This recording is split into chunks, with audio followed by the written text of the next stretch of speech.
Mga kababayan, magandang araw sa inyong lahat. Ako si Lan at ito ang Walk with Lan, #Walk with Lan, ang channel na walang takot na naglalabas ng katotohanan sa gitna ng mga political circus. Ngayon, pag-uusapan natin, susunod kay Revilla, DOJ may update sa mga kaso laban kay Villanueva at iba pa. Ang politika sa Pilipinas parang teleserye na walang katapusan. Pero sa halip na love triangle, may pork barrel at flood control scams. Parang ang mga senador natin, kapag may baha sa halip na tulungan ang tao, sila ang nagpapabaha ng pera sa bulsa nila. Pero seriously, mga kawok especially kayong mga OFW sa abroad at kabataan na naghahanap ng change, ito ay para sa inyo. Bago tayo mag-deep dive, subscribe na kayo hit that button, turn on notifications at mag-comment ng katotohanan para ma-break natin ang YouTube algorithm. Watch full, like if you agree, dislike if hindi, at sabihin sa comments kung satisfied kayo.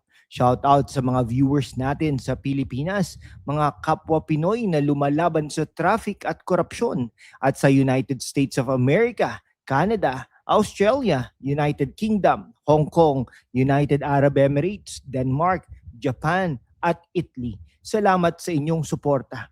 Mga Global Pinoys, kayo ang dahilan kung bakit tayo nagpapatuloy.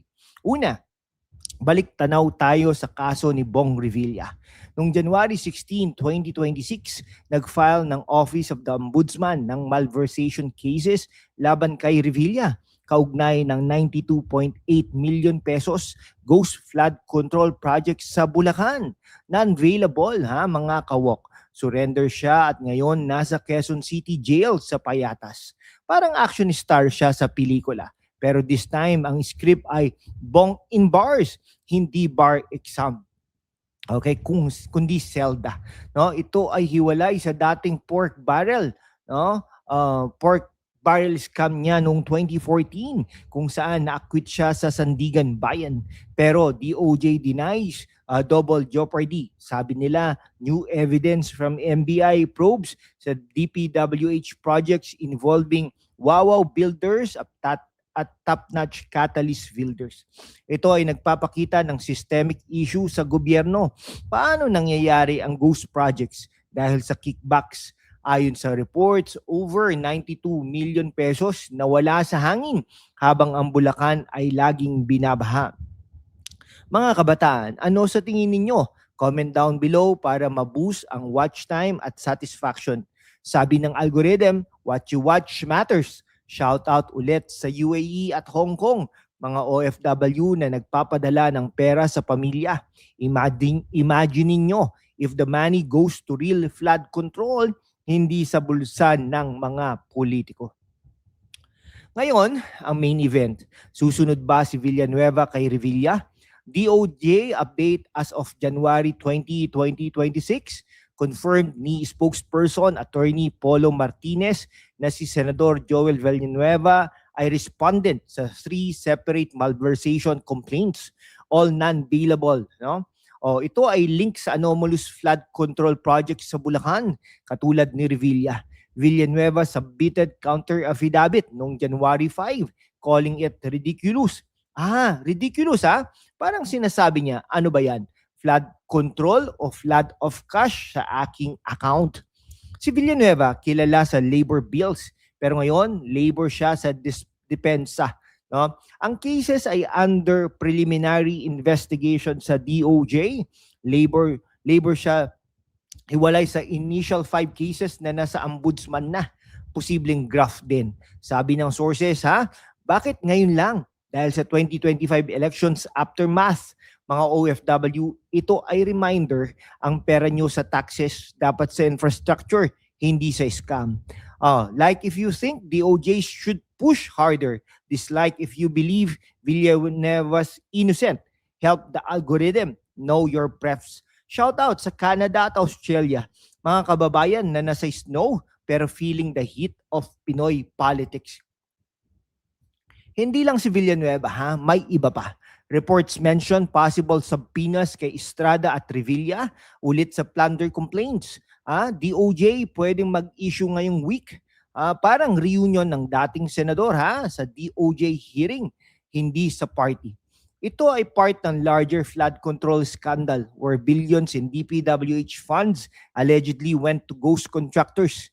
Data from ABS-CBN and Philstar, tatlong malversation kay Villanueva involving kickbacks. Paano tayo magtiwala sa gobyerno kung ang mga public servants ay nagiging public thieves? Mga kabataan, mga bata, gamitin ang social media para sa awareness. Share this video to break the algorithm. What they don't watch gets buried. So watch full. Shout out sa UK at Japan, mga Pinoy sa abroad. Your remittances build the nation. Demand accountability. Subscribe now para sa more updates. Join membership for exclusive content.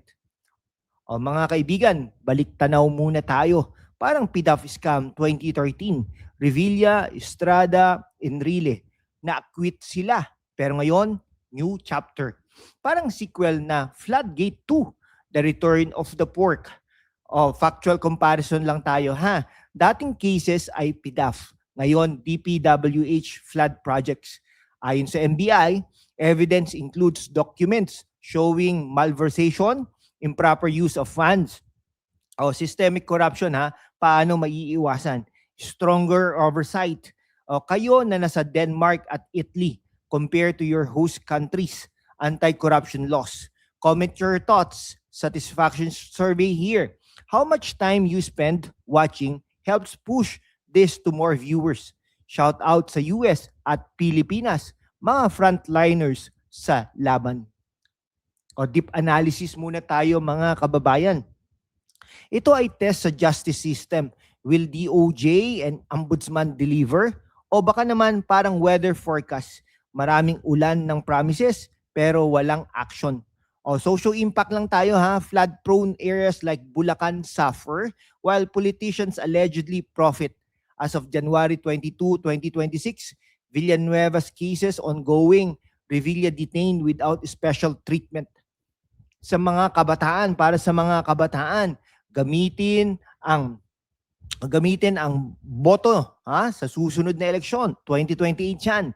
Break the algorithm mga kababayan Don't click not interested. Watch, like, and share. Shout out sa UAE, Hong Kong at Denmark. Salamat sa inyong mga views. Special shout outs tayo sa Pilipinas, mga estudyante at workers. Kayo ang future. Sa mga taga United States of America, mga nurses natin at techies. Canada, mga caregivers. Shout out sa inyo. Australia, mga builders. UK, mga teachers. Hong Kong, mga DH. UAE, mga engineers. Okay, Denmark, mga artists. Japan, mga factory workers. Italy, mga chefs. Kayo ang backbone ng bayan. Subscribe na para sa mga weekly, daily, hourly exposés. Sama-sama tayong lumaban. Subscribe, Subscribe na po. Okay? At mag-comment din po kayo. Ano ang susunod na scandal? Like or dislike para sa mga algorithm feedback. Sa huli, mga kawok, ang katotohanan ay lalabas pero kailangan nating itulak. Huwag tayong maging flood victims ng korupsyon. Salamat sa panonood Watch full para sa Algo Boost. Subscribe, share at maging part ng change. Hanggang sa susunod, #laban para sa katotohanan, #walkwithlan. Mabuhay po ang Pilipinas.